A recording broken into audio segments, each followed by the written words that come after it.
प्रभुपाद की शिक्षा इस प्रकार है। ये गोपाल कृष्ण को पत्र लिखा था प्रभुपाद ने 5 जून 1969 में।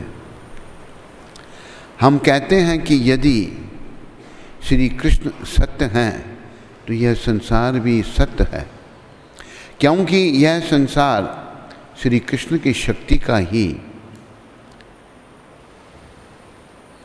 प्रतिकरण है।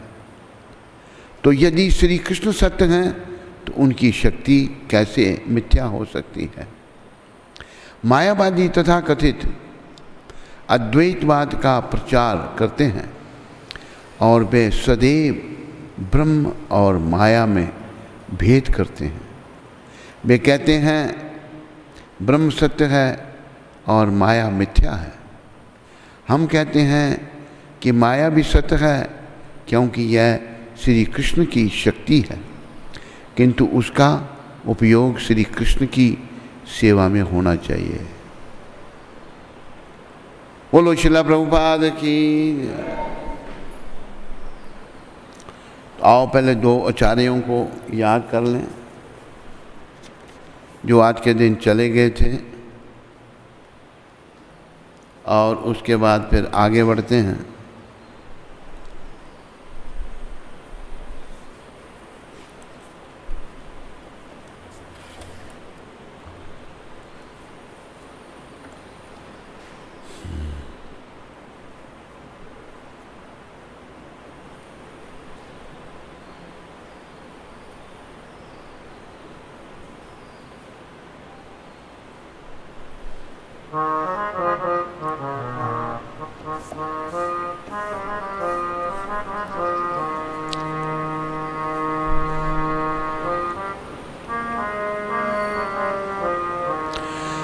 ये अनिलो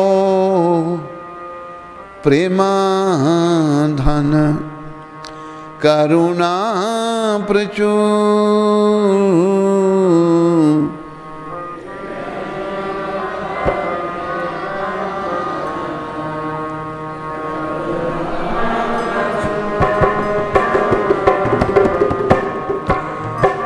हे न प्रभु को ठागेला आचार्य ठाकुर, हे न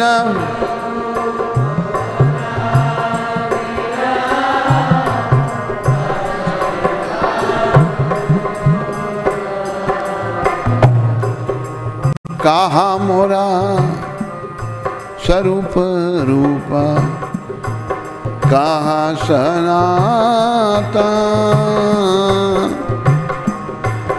कहा मोरा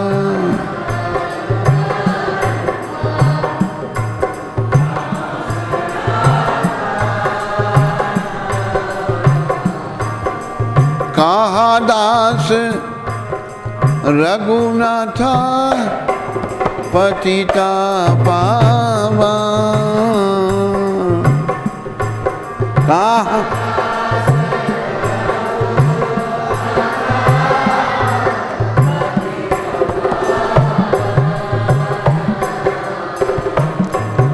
कहा मोरा भट युगा, कहा कबीरा, कहा मोरा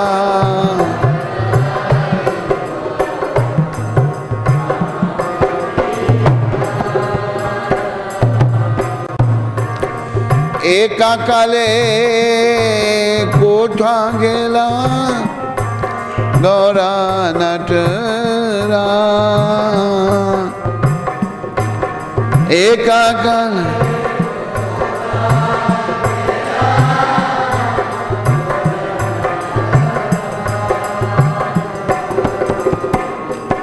पाशाने कुटीबो माता अनिले पाशिवो, पाशाने हरि बोल हरि बोल।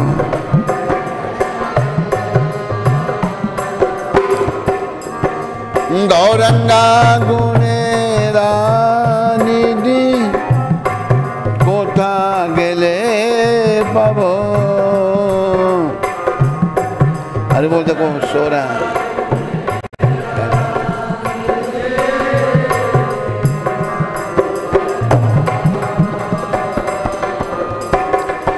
सही सवा संगीता संगे ये कोयलो विला।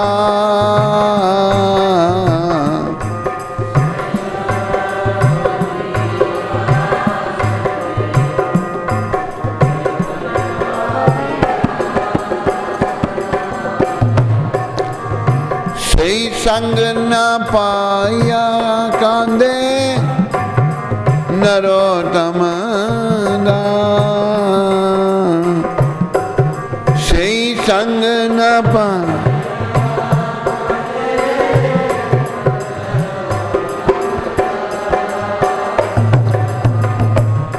जय नरोत्तम दास जय नरोत्तम दास।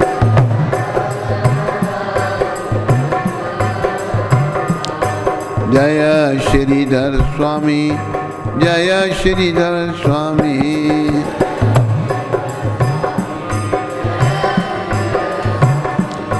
जय मुकुंद दत्त जय मुकुंद दत्त।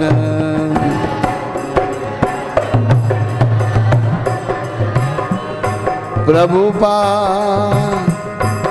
प्रभुपा प्रभुपा प्रभुपाद।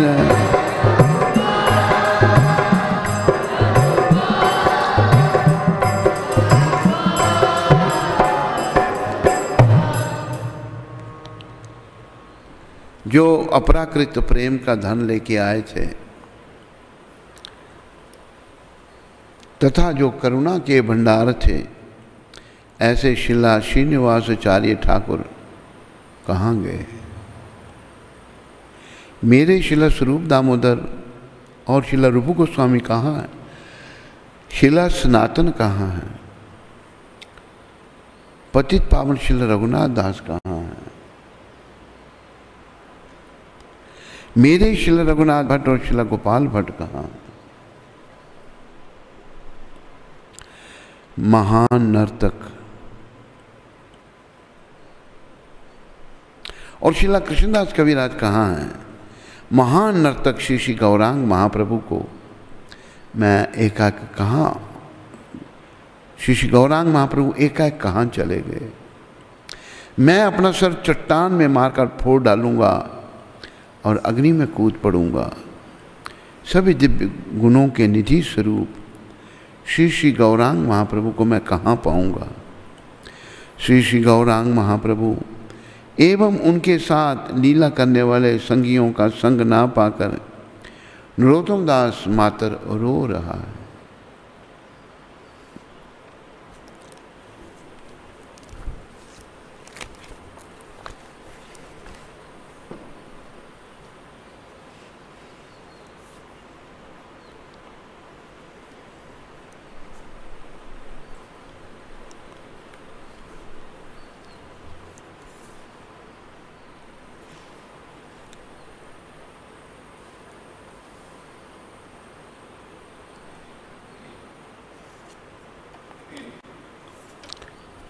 शिला मुकुंद दत्त। श्री मुकुंद दत्त गंगादास के टोल में श्री निमाई पंडित के सहपाठी थे, भगवान के साथ पढ़ते थे। मुकुंद की वाणी अत्यंत सुरीली थी, बहुत सुरीली वाणी थी तथा उन्हें संगीत के तालों एवं रागों की जटिलताओं का ज्ञान था। उनके मधुर कीर्तन नवद्वीप के समस्त वैष्णवों को आह्लादित करते थे और प्रभु की मनोदिशा को समझते हुए वे उनकी भावनाओं के अनुकूल गीत गाते। श्री चैतन्य महाप्रभु के ने मुकुंद के कीर्तन के मध्य संन्यास लिया था। उन्होंने पुरी में श्री चैतन्य के एक अत्यंत विनीत अनुयायी के रूप में उनकी सेवा की। एक बार श्रीला श्रीवास पंडित के आवास पर श्री चैतन्य महाप्रभु ने मुकुंद के अतिरिक्त समस्त भक्तों को शुभाशीष दी। महाप्रभु ने उनकी अवहेलना की क्योंकि उन्होंने भक्ति देवी जो भक्ति दात्री हैं के प्रति अपराध किया था। मुकुंद ने अब भी कर्म, ज्ञान तथा मायावाद दर्शन तक के अनुयायियों से वार्ता की। तब उन्होंने भक्ति को भी उन्हीं विषयों के स्तर पर रखा। एक गिरगिट की भांति रंग परिवर्तन करते हुए श्रीला मुकुंद भक्तों के समक्ष भक्ति का महिमा गान करते तथा तदुपरांत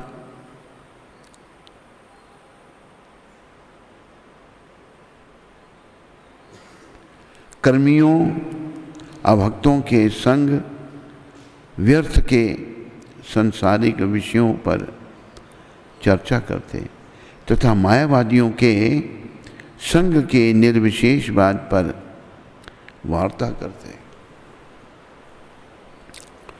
मुकुंद ने भक्ति देवी के प्रति अपने घोर अपराध के प्रायश्चित हेतु आत्मघात के विकल्प का चयन किया। उन्होंने श्री चैतन्य महाप्रभु से पूछा कि क्या किसी भावी जन्म में उन्हें उनकी कृपा पुनः प्राप्त होगी। तुम्हें 10 लाख जन्मों के पश्चात श्री चैतन्य महाप्रभु ने कहा मेरी कृपा प्राप्त होगी। यह जानकर कि उन्हें एक दिन महाप्रभु की कृपा प्राप्त होगी, मुकुंद प्रसन्नतापूर्वक फुदक फुदक कर चिल्लाने लगे, मात्र 10 लाख जन्म, मात्र 10 लाख जन्म।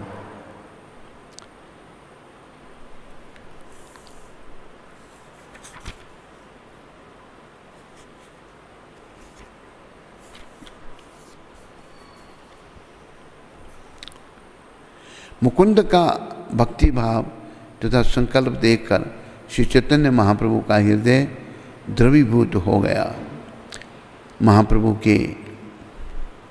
महाप्रभु ने मुकुंद को आशीर्वाद दिया एवं अंगीकार किया। मेरे वचनों ने तुम्हारी श्रद्धा एवं विश्वास से तुम्हारे सकल अपराध तुरंत नष्ट हो गए हैं। श्री कृष्ण लीला में वे एक मधुर गायक मधुकंठ हैं, अर्थात वह व्यक्ति जिसका कंठ मधुमदर है। उनकी समाधि 64 समाधियों में है।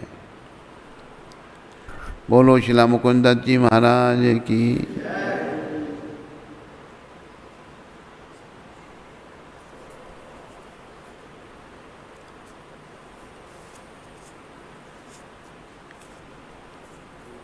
हैं? उनका नहीं, श्रीधर पंडित नहीं। श्रीधर पंडित नहीं है? श्रीधर पंडित का उसमें इंटरनेट में कहीं होगा? हैं? इसमें देखो, नहीं है। ये श्रीधर वही तो नहीं है, कोलबेच श्रीधर वही तो नहीं है, वही है।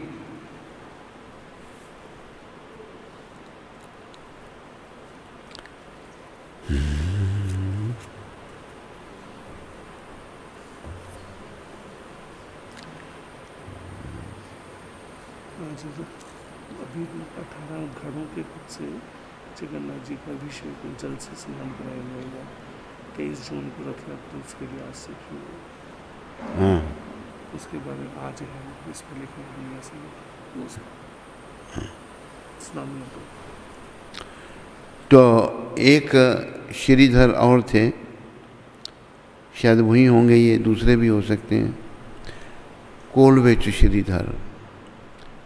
वो बड़े गरीब थे और अपनी आय का आधा भाग गंगा जी की पूजा में लगाते थे। उनकी 1-2 पैसा आमदन थी रोज़ की, आधी आमदन गंगा जी की पूजा में जाती।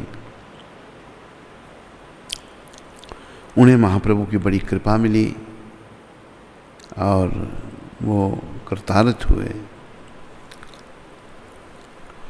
बोलो श्री श्रीधर जी महाराज की। तो आज जो है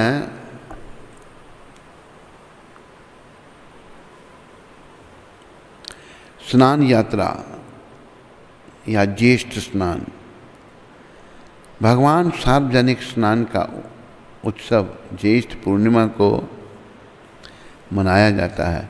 यही वह दिन है जब ब्रह्मा जी ने गुंडीचा मंदिर में भगवान जगन्नाथ के विग्रहों की स्थापना की थी। आज के दिन ही गुंडीचा में जगन्नाथ, बलदेव, सुभद्रा माता जी के विग्रहों की स्थापना हुई थी। इस दिन सूरज उदय के बाद भगवान जगन्नाथ, बलदेव, सुभद्रा और सुदर्शन को नृत्य गान के साथ मंदिर की बाहरी दीवार के उत्तरी पूर्वी कोने में लाया जाता है। दिन भर भगवान रंग बिरंगे चंदोबे के नीचे दर्शनार्थियों को दर्शन देते हैं। पुजारी 108 सुनहरे मटकों से भरे चंदन जल से भगवान का अभिषेक करते हैं। स्नान यात्रा के दिन से लेकर रथ यात्रा के अंत तक जगन्नाथ स्वामी की सेवा पुजारियों का एक विशेष वर्ग करता है, जिन्हें दैत्यपति कहा जाता है। ये ब्राह्मण, विद्यापति और ललिता आदिवासी सबर विश्वासों की पुत्री के वंशज हैं। कहा जाता है कि भगवान जगन्नाथ श्रीमती राधा रानी के विरह में तीव्र वेदना का अनुभव करने लगते हैं और उन्हें शीतल करने के लिए उन्हें स्नान करवाया जाता है। अनावसर नारद पुराण के अनुसार स्नान के दौरान ठंडी हवाएं लगने से भगवान को ज्वर हो जाता है, भगवान बीमार हो जाते हैं। अभी देखो कई बार भगवान के भक्त बीमार हो जाते हैं तो भगवान बता रहे हैं कि मैं भी जब पृथ्वी में अवतार लेता हूँ तो मैं भी बीमार होता हूँ। भगवान तो क्या बीमार होंगे, तो भगवान भी बीमार हो जाते हैं। स्वास्थ्य सुधार के लिए वे 2 सप्ताह 15 दिन तक बलदेव एवं सुभद्रा के साथ एकांतवास करते हैं। इस दौरान दैत्यपति औषधि के रूप में उन्हें फलों का रस तथा अन्य जड़ी बूटियाँ देते। तो दैत्यपति जो हैं विश्वासु की पुत्री जो हैं और ब्राह्मण, क्या नाम था उनका,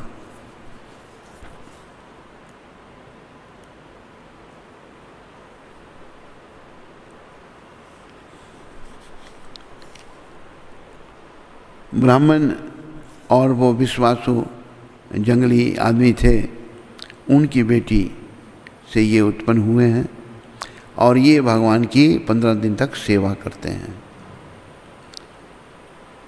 और भगवान को औषधि के रूप में फलों का रस और जड़ी बूटियाँ देते हैं।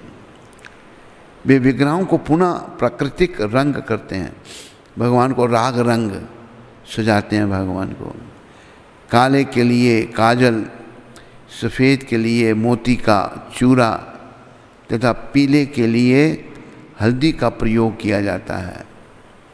काले के लिए काजल, पीले के लिए जो है प्राकृतिक रंग करते हैं। काले के लिए काजल, सफ़ेद के लिए मोती का चूरा, तो पीले के लिए हल्दी का प्रयोग किया जाता है। इससे सूखने में 15 दिन लगते हैं। नयन उत्सव, आँखों का उत्सव। 15 दिन तक भगवान किसी को दर्शन नहीं देते। 15 दिनों तक भगवान के दर्शन वंचित रहने के पश्चात जब भक्त भगवान का दर्शन करते हैं तो निश्चित ही यह उनके लिए, नेत्रों के लिए महोत्सव होता है। तो नयनोत्सव, अक्सर यह दिन रथ यात्रा से एक दिन पहले आता है। आज स्नान यात्रा होगी तो 15 दिन के लिए भगवान जगन्नाथ दर्शन नहीं देंगे, और 15 दिन से एक दिन पहले नयनोत्सव होता है। पांडी, अगले दिन आषाढ़ शुक्ल द्वितीय, पुजारी भगवान जगन्नाथ और बलदेव को एक विशेष रूप से रथ पर ले जाते हैं, जिसे पहांडी कहा जाता है। इसका अर्थ है कूदते हुए अथवा पग पग पर झूमते हुए। भगवान को उठाने की अपेक्षा पुजारी भगवान को आगे पीछे दायां बायां हिलाते हुए धीरे धीरे रथ पर ले जाते हैं। दोनों भाई नशे में मत प्रतीत होते हैं।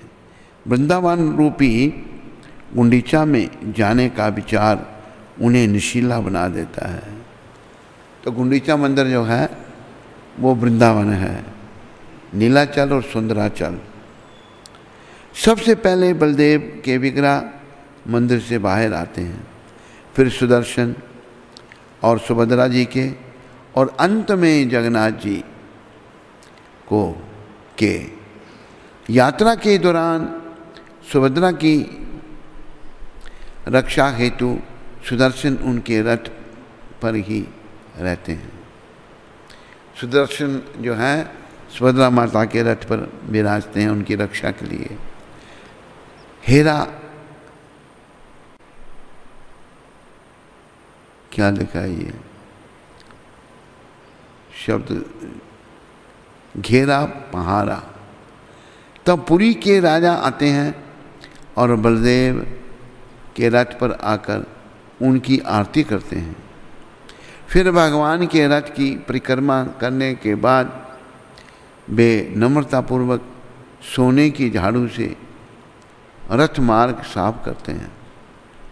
हजारों आँखें ध्यान पूर्वक उन्हें देखती हैं और हजारों लोग राजा को संपूर्ण ब्रह्मांड के स्वामी के समक्ष नम्र सेवा करते हुए तालियां बजाते हैं।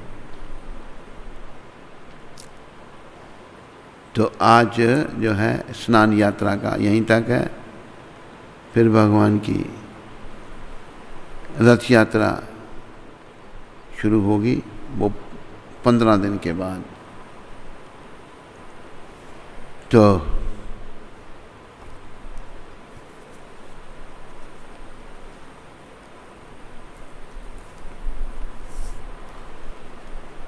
थोड़ा सा सत्संग करेंगे।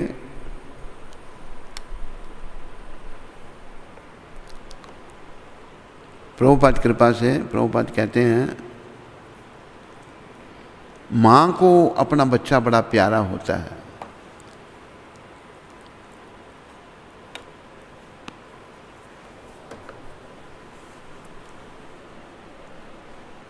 तो माँ को बच्चा बड़ा प्यारा है, पर बच्चा जब तक रोता नहीं तब तक माँ दूध नहीं पिलाती उसको। जब रोएगा तो फिर पिलाएगी। तो हमें भी रोना है अपने भगवान को मिलने के लिए। वो रोना क्या है? भक्ति, भगवान की नवदा भक्ति। श्रवणम कीर्तनम विष्णु स्मरणम पाद सेवनम अर्चनम वंदनम दास्यम साख्यम आत्मनिवेदनम। नवदा भक्ति भगवान की। तो हमें भक्ति बड़ी अच्छे से तरह से करनी है। जैसे माँ का हृदय बड़ा दयालु होता है, ऐसे हमारे भगवान भी बड़े दयालु हैं, ये याद रखो। कई बार ये बात बताई गई है, पर हम कठोर हृदय होने के कारण भगवान की दयालुता को नहीं समझ सकते। हम भगवान को भी कठोर देखते हैं, पर भगवान कठोर नहीं है, बड़े दयालु हैं। कई बार ऐसा देखा गया है, भगवान अपने भक्तों के दुख को देखकर रोने लगते हैं, इतना भगवान का हृदय दयालु है। हमारे अमृतसर मंदिर में जो विग्रह है, वहाँ पर लक्ष्मण सर जो मंदिर है, बड़े प्राचीन विग्रह को 250 साल पुराने। तो हमें वहाँ उन्हीं की कृपा से सेवा प्राप्त हुई। शहर के बीच में वो जगह है, तो कुछ गुंडे बदमाश आ गए उस जगह पर कब्जा करने के लिए, बड़ा उपद्रव किया उन्होंने कि हम छोड़ दें ताकि गुंडे कब्जा करके पहले भी मंदिर जो था पुजारियों ने बेच दी थी जगह भगवान की। एक बोतलों वाला था उसको दे दी थी, एक सिलाइयों वाला सरदार था उसको दे दी थी। तो हमें जब भगवान की सेवा मिली, गुंडे बड़ा तंग करने लगे, बदमाश परेशान करने लगे। जब परेशान करने लगे, भक्तों को पुलिस स्टेशन भी जाना पड़ा, बड़ी समस्या हुई। तो एक बालिका जवान थी, वो मंदिर में आने लगी, उसको बड़े अच्छे लगे भगवान। उसने अपनी माँ को कहा, माँ बड़े अच्छे यहाँ सुंदर दर्शन है, तुम भी कभी करने चलो। एक दिन जब ये चल रहा था, उधर उपद्रव चल रहा था गुंडों के द्वारा, भक्तों को परेशानी हो रही थी, उसी दिन को 10 बजे के करीब उस बालिका की माँ आई भगवान के दर्शन करने के लिए। 10 बजे तो और कोई नहीं था, अकेली वो दर्शन कर रही थी। उसने क्या देखा कि भगवान की आंखों से आंसू बह रहे हैं, रो रहे हैं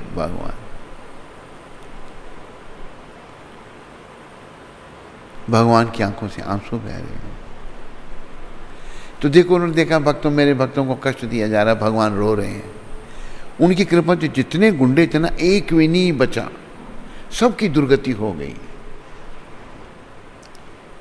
एक की भी सदगति नहीं हुई, दुर्गति। एक आध मर गए, किसी को कोई बीमारी हो गई, किसी को कुछ हो गया, किसी को। फिर वो गुंडे ऐसा हो गया कि मंदिर के पास निकलते तो देखते भी नहीं थे, डरते थे। तो भगवान ऐसे हैं हमारे, भगवान रो पड़ते हैं, तो बड़े दयालु हैं। हम विषयों के सेवी होने के कारण हमारा हृदय बड़ा कठोर हो चुका है।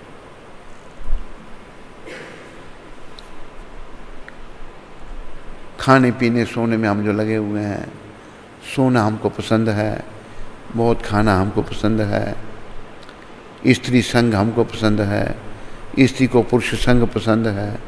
ये सब शरीर के स्तर की बातें हैं, और आध्यात्मिक जीवन की शुरुआत यहाँ से होती है। मैं जी शरीर नहीं हूँ। भगवान जिस पर कृपा करते हैं तो उसकी मोह माया छुड़ा देते हैं। किसी कारणवश किसी स्त्री का भी, जैसे एक माता है सूरत में, उसका विवाह हुआ,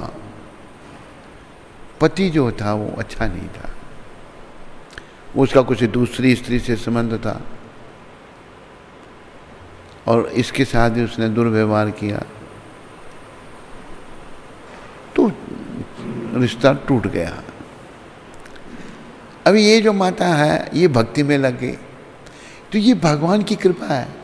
मोह माया जो है ना, ये माया की कृपा है। मोह माया से यमदंड भोगना पड़ेगा।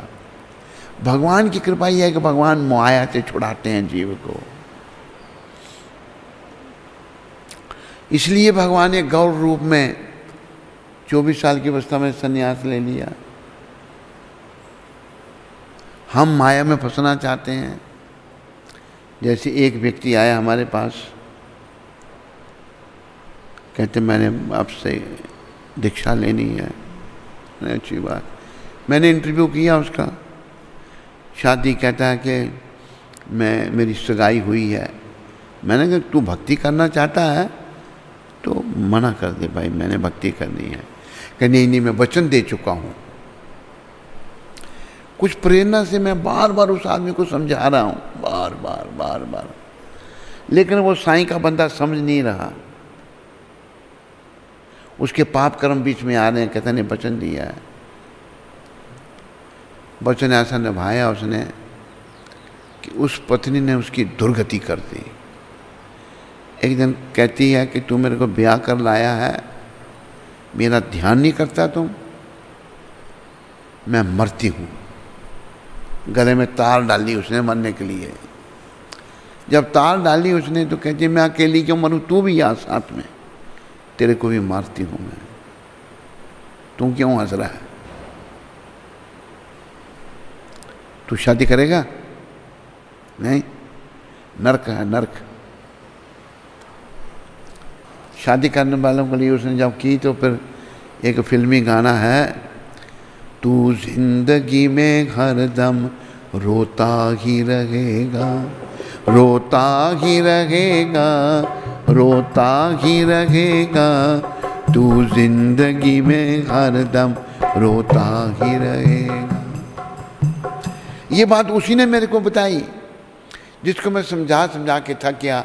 ऐसा वचन निभाया उसने कि लेने के देने पड़ गए उसको। कहता मैंने ये बहुत बड़ी गलती की, आपकी बात नहीं सुनी।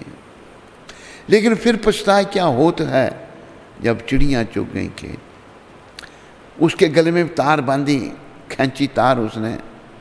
कहता मुझे दर्द हो रही है, मरा एक महीने, दोनों ठीक ही रहे। मरना बड़ा कठिन है, बहुत कठिन है, प्राण निकालना। तो हम लोग मायावी होने के कारण शरीर के स्तरों को, शरीर के स्तर की बातों को ठीक समझते हैं और मूर्खताएं करते हैं, अज्ञानता करते हैं। भगवान जिस पर कृपा करते हैं उससे माया छुड़ा देते हैं। जैसे एक और रात हमारे संपर्क में आई, उसके घर वालों ने कहा कि तेरी शादी करनी है। कहते मैं नहीं करूँगी शादी। वो आत्मा कहते शादी नहीं करूँगी मैं। बार बार पीछे पड़ गए। कहते शादी अगर कर दी फिर ये नहीं कहना कि 2 से 1 रह गया, मैं उसको मार दूंगी। वो बोला ये नहीं करेगी शादी, छोड़ दो। तो भगवान ने उसको शक्ति दी और वो उसने मुकाबला किया, भक्ति मिली। भक्ति प्रारंभ में तो लगता है विषयों का सेवन नहीं होता, तपस्या करनी पड़ती है, पर परिणाम बड़ा आनंददायक होता है। भक्ति रसामृत सिंधु में विषय विकारों के बारे में बताया है। शुरुआत में विषय विकार बहुत अच्छे लगते हैं, पर बाद में जहर बन जाते हैं वो। जैसे एक बात हम सुनाते हैं, फिर से कुछ नए नेंटर वाले जुड़ रहे हैं, उनको फिर सुना देते हैं। एक परिवार हमारे संपर्क में दिल्ली में, बड़े समय से हम गए नहीं वहाँ पर, सोच रहे थे फिर उनकी खबर लें। तो एक बार उनके घर में हम जाते थे, तो मैंने कहा कहाँ है बहू, कहाँ है? कहते महाराज आपसे क्या छुपाएं, हमारे बेटे को छोड़ के चली गई।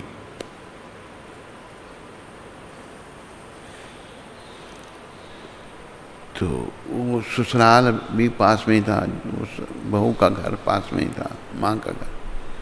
मैंने कहा बुलाओ उसको। बुलाया कि महाराज बुला रहे हैं, आ गई वो। मैंने कहा क्यों छोड़ दिया तूने इसका अपने पति को? लगी बातें करने, ये ऐसा है, ये ऐसा है, ये ऐसा है, ये ऐसा है। वो सर नीचे करके सुन रहा है।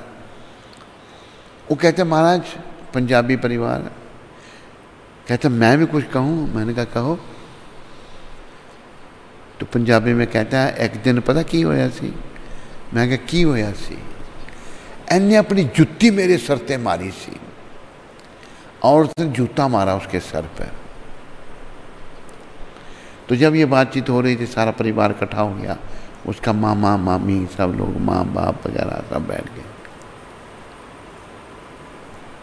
तो मामा बीच में बोला, कहते महाराज देखा आपने, कहते शादी से पहले दोनों मेरे पास आए ये। कहते मामा अगर साडा विआह नहीं होया ना, असी दोनों मर जावांगे, आत्महत्या कर लवांगे। शादी से पहले दोनों मरने के लिए तैयार हैं। कि देखा अभी जुतियाँ मार रहे हैं एक दूसरे को। शुरुआत में बड़ा आकर्षण है, पर है कुछ नहीं, परिणाम नरक। और भक्ति शुरुआत में तपस्या और परिणाम वैकुंठ, भगवान का धाम। इसलिए तपस्या करो, भौतिक सुखों के पीछे मत जाओ। केवल लोग जो हैं भगवान उनके लिए इतना करते हैं, लेकिन वो भगवान के लिए करने के लिए तैयार नहीं है। एक बड़ी कृपा भगवान की हुई, तो उसकी गाड़ी की ज़रूरत पड़ी, तो मना कर गया, कहता है पैसे नहीं देते मंदिर वाले।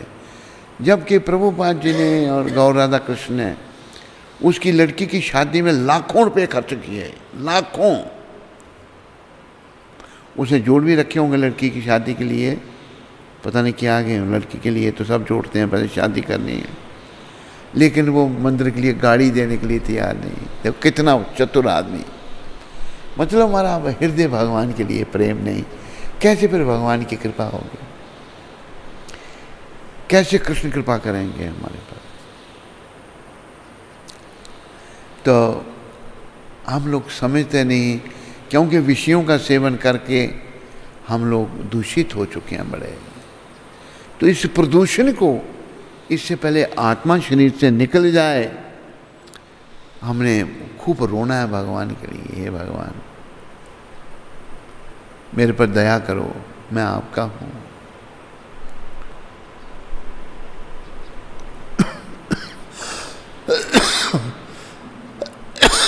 मैं आपका हूँ और आप मेरे हैं। प्रभु कृपा करो मेरे पर।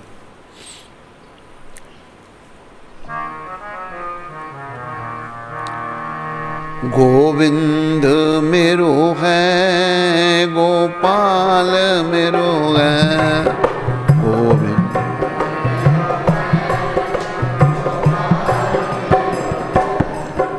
आवाज ऐसे निकल रही है जैसे 3 दिन से कुछ खाया नहीं आप लोगों ने। आवाज चिल्ला निकालो, प्रेम से भगवान का नाम लो। गोविंद को अपना बनाना हर समय, ये मेरे गोविंद है, भगवान मेरे हैं। गोविंद मेरो है, गोपाल मेरो है,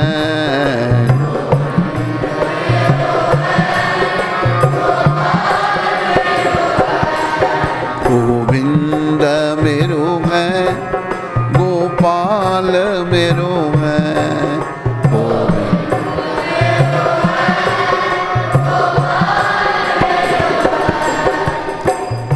भगवान को जब नंदलाल कहते हैं ना, बड़े खुश होते हैं। नंद महाराज बड़े भक्त हैं भगवान के। भगवान को हम यशोदा नंदन कहते हैं, बहुत खुश होते हैं। देवकी नंदन कहते हैं, बहुत खुश होते हैं। सच्ची नंदन कहते हैं, बहुत खुश होते हैं। तो बड़े प्रेम से भगवान का नाम लो। गोविंद मेरो है, गोपाल मेरो है,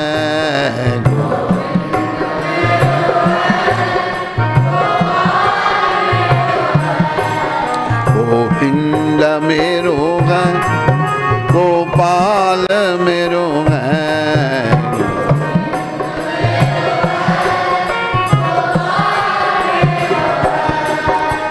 ओ बांके बिहारी नंदलाल मेरो है।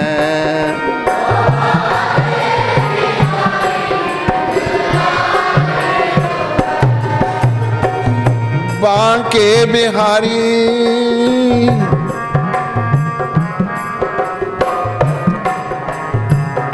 बांके बिहारी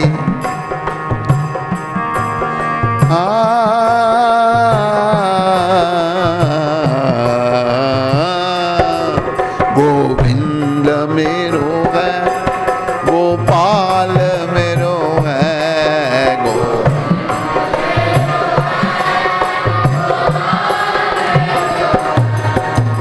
ओ बांके बिहारी नंदलाल मेरो है।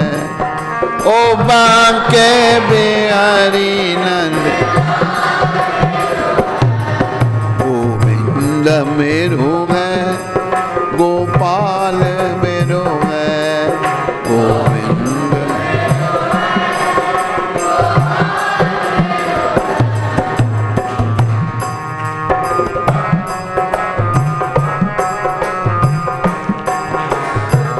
गोविंद जय जय गोपाल जय जय गोविंद।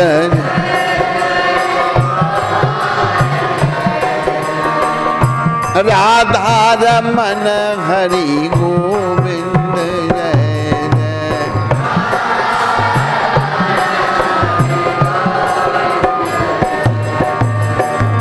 राधा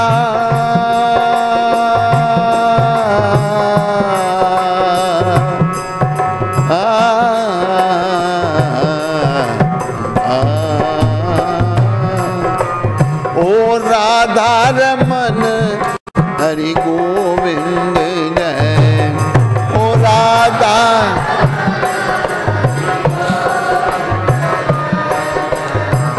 गोविंद जय जय गोपाल जय जय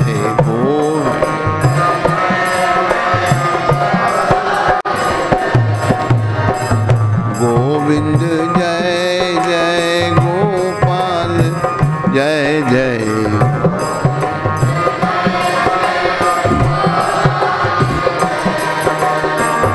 गोविंद बोलो हरि गोपाल बोलो।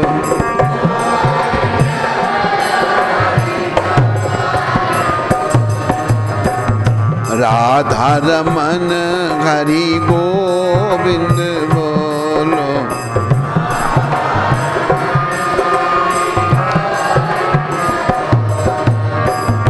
आओ मेरे प्राण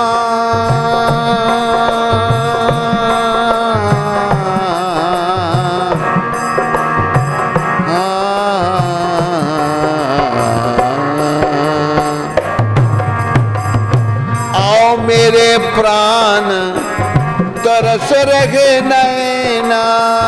आओ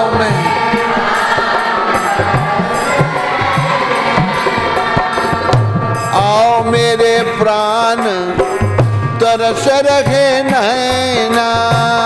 आओ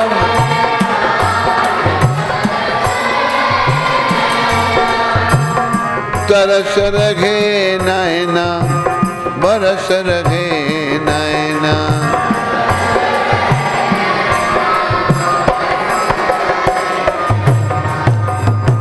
मदन गोपाल बोलो राधे कृष्णा।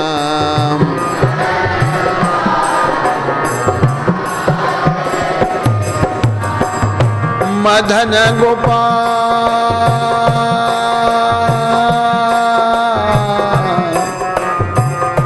मदन गोपाल मदन गोपाल बोलो राधे कृष्णा। मदन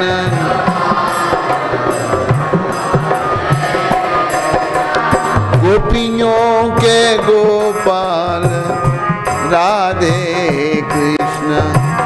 गोपियों के गोपाल राधे कृष्णा। गोपाल गोपाल कृष्ण राधे कृष्ण गोपाल कृष्ण राधे कृष्ण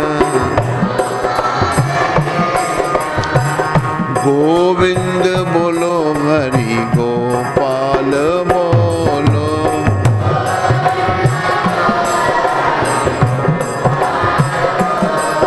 गोविंद मेरो है गोपाल मेरो है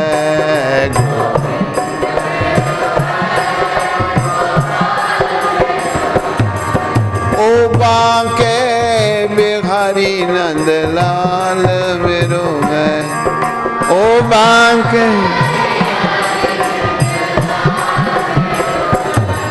गोविंद मेरो है गोपाल मेरो है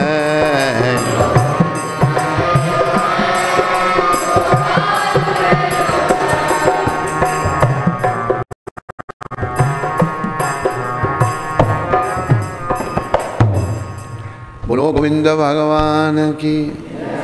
तो साहब का धन्यवाद आपका। किसी को कोई प्रश्न अगर हो तो है तेरे पास प्रश्न? इधर तो नहीं होगा ना किसी को?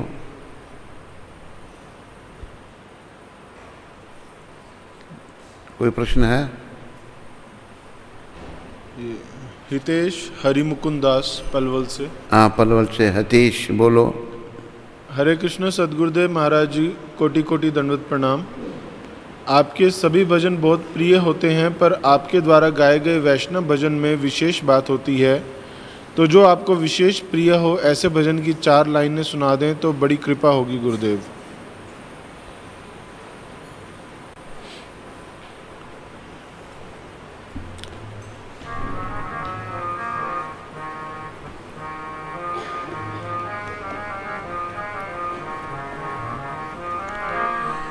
गौरंगा बलिते हवे पुलक शरीर गौरंगा बलिते हवे पुलक शरीर हरि हरि बोलिते नयने भवे नीर हरि हरि बोली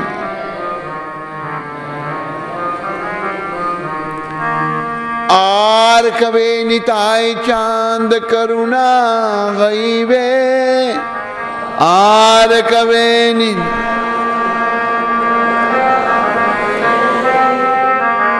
संसार वासना मोरे कवे तुझ गईवे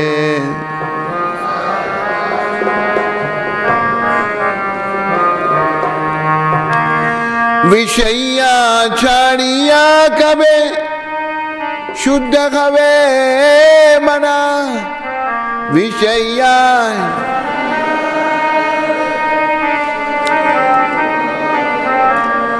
कवे गमा है रब श्री वृंदावन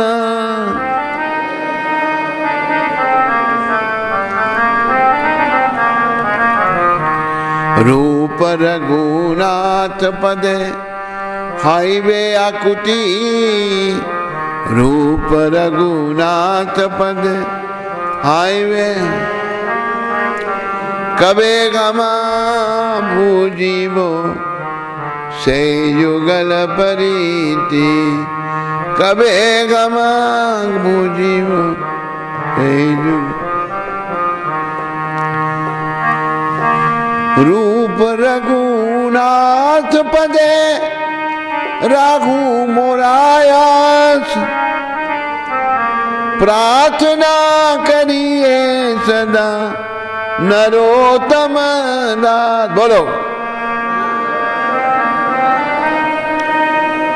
राघु मोरास प्रार्थना करिए सदा नरोत्तम दास। बोलो गौरांग महाप्रभु की जय। एक प्रश्न और आया किसी का, आया? देखा ही नहीं तूने, देख लो। किरण माता लखनऊ से हैं। हाँ, हरे कृष्ण, अति सुंदर भजन महाराज जी। एक अनुरोध है कि एक भजन, जीवन का मैन सौंप दिया सब भार तुम्हारे हाथों में, सुना दीजिए।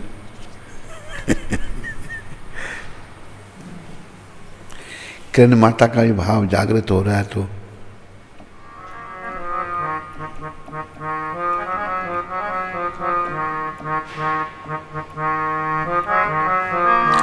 अब सौंप दिया इस जीवन का सब भार तुम्हारे हाथों में, सब भार तुम्हारे हाथों में।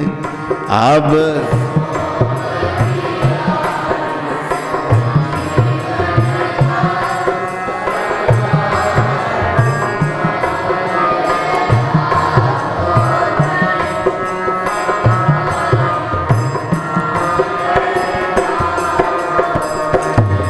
है जीत तुम्हारे हाथों में और हार तुम्हारे हाथों में और हार तुम्हारे हाथों में और जीत तुम्हारे। बोलो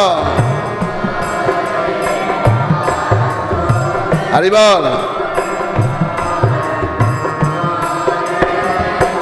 बोलो मेरा निश्चय बस अब एक यही, एक बार तुम्हें पा जाऊं मैं। मेरा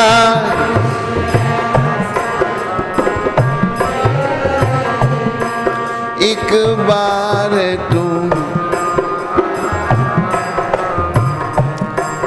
अर्पण कर दूं दुनिया भर का सब भार तुम्हारे हाथों में, सब भार तुम्हारे हाथों में अर्पण कर दूं।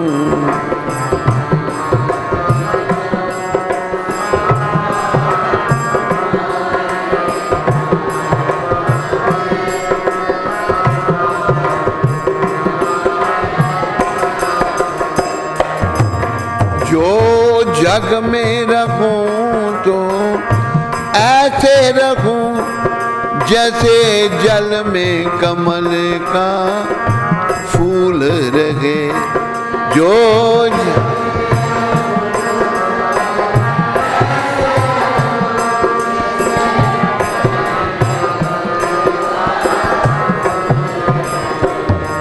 मेरे गुण और दोष समर्पित हो करतार तुम्हारे हाथों में, करतार तुम्हारे हाथों में मेरे गुण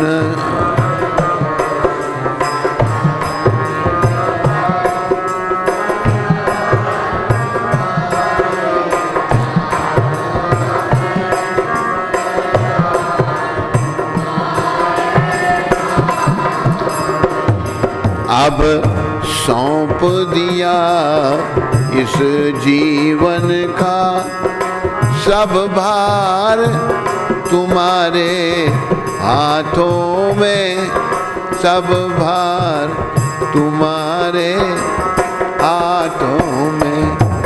अब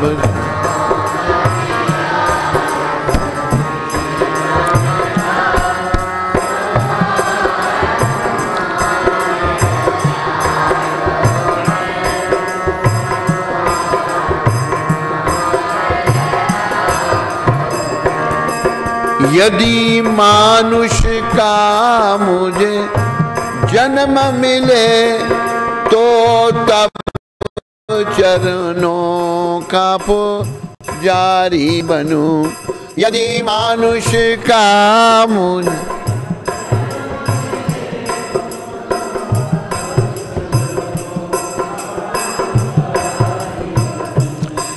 इस पूजक की एक एक रग का हो तार तुम्हारे हाथों में, हो तार तुम्हारे हाथों में। इस पूजक की एक एक रग का हो तार तुम्हारे हाथों में, हो तार तुम। अब सौंप दिया इस जीवन का सब भार तुम्हारे हाथों में, सब भार तुम्हारे हाथों में।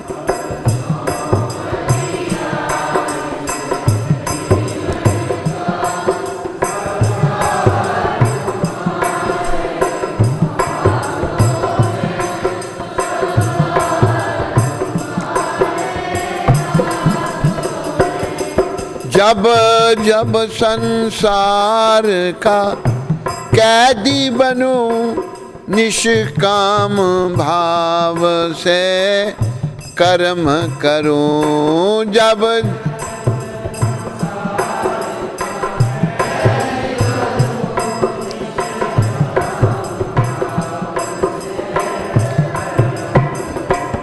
फिर अंत समय में प्राण तजूं, करतार तुम्हारे हाथों में, करतार तुम्हारे हाथों में।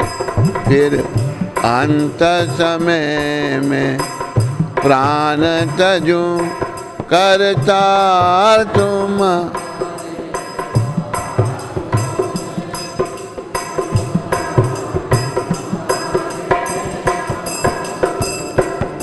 मुझ में तुझ में बस भेद यही, मैं नर हूँ तुम नारायण हो। मुझ में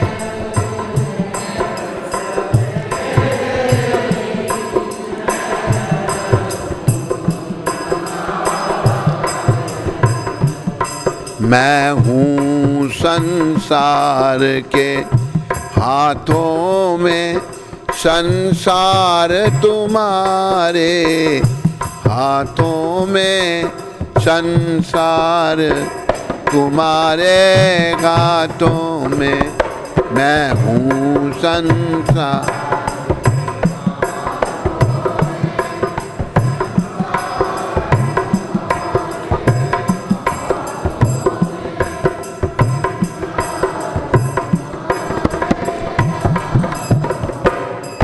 अब सौंप दिया इस जीवन का सब भार तुम्हारे हाथों में, सब भार तुम्हारे हाथों में।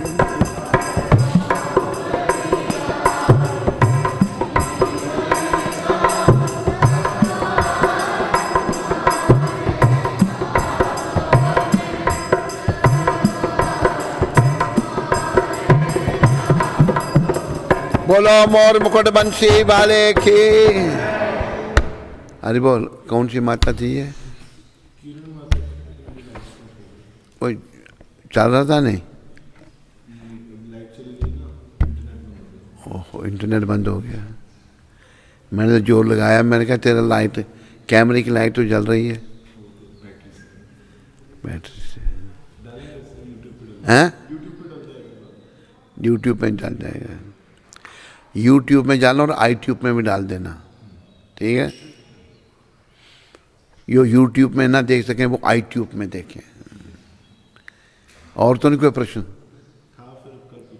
है? प्रश्न है, किसका प्रश्न था? दिल्ली से अमरेंद्र को। हैं? अमरेंद्र करके दिल्ली से। बस और नहीं। ठीक है, सभी का धन्यवाद। हरे कृष्णा। अगर अपना जनरेटर चलता तो फिर लाइट फिर चल जाता ये भी। चल जाएगा लेकिन टाइम लगेगा, फिर ऑडियंस इतनी आनी पड़ेगी।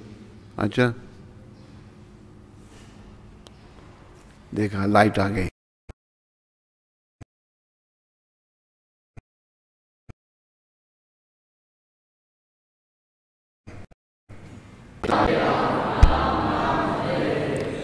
हरे कृष्णा।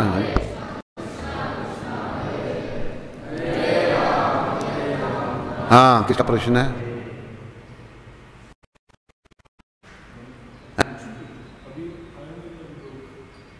क्या? नहीं, एक आध का पूछ लो। अभी ब्रॉडकास्टिंग तो चल रही है ना, क्यों?